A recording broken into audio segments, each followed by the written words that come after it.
दोस्तों, यूरोप में आर्थिक मंदी की शुरुआत हो चुकी है और सबसे पहले प्रभावित होने वाला देश दोस्तों गैस कर सकते हैं आप?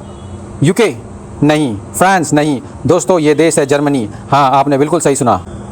अपने औद्योगिक इंफ्रास्ट्रक्चर के लिए मशहूर जर्मनी धीरे धीरे आर्थिक मंदी की ओर जा रहा है। यूरोप के विशेषज्ञों का अनुमान था और जैसे कि मीडिया में खबरें चल रही थी कि अगर यूरोप में आर्थिक मंदी आती है तो उससे सबसे ज़्यादा प्रभावित होने वाला देश होगा यूके, लेकिन ऐसा नहीं हुआ।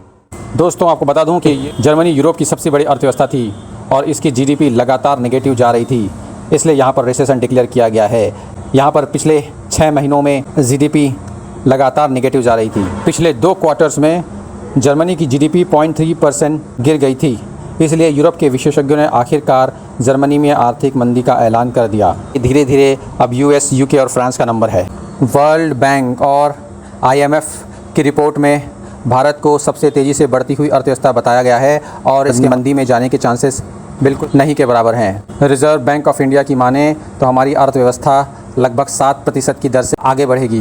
विशेषज्ञों ने यूएस में भी आज नहीं तो कल मंदी के आने का ऐलान कर दिया है और यूरोप के अखबार इस खबरों से अटे पड़े हैं। यूरोपियन यूनियन ने रशिया पर कई सैंक्शन लगा दिए हैं, जिसके कारण कि जर्मनी जो पहले रशिया से सस्ते दर पर ऑयल और नेचुरल गैस परचेस करता था, उसे अब दूसरे देशों से महंगे दरों पर ऑयल और नेचुरल गैस को इंपोर्ट करना पड़ रहा है। दोस्तों, एक देश पर रिसेशन का क्या प्रभाव होता है? एक देश पर रिसेशन से महंगाई बढ़ जाती है, पैसे की वैल्यू कम हो जाती है, एक डर का माहौल बन जाता है, इंटरनेशनल ऑर्गेनाइजेशंस बिजनेस में निवेश नहीं करते, बिजनेस ठप पड़ जाते हैं। कई बार तो आर्थिक मंदी का असर 6 महीने, 1 साल, 2 साल या 3 साल तक भी रह सकता है। पिछली आर्थिक मंदी 2009 को आई थी, जिसके कारण कि पूरा यूरोप आर्थिक मंदी की चपेट में आया था, लेकिन भारत फिर भी बचा रहा था अपने बैंकिंग सिस्टम और मजबूत अर्थव्यवस्था के भरोसे। दोस्तों, इसी प्रकार के इन्फॉर्मेटिव वीडियोस के लिए सब्सक्राइब कीजिए हमारा यूट्यूब चैनल।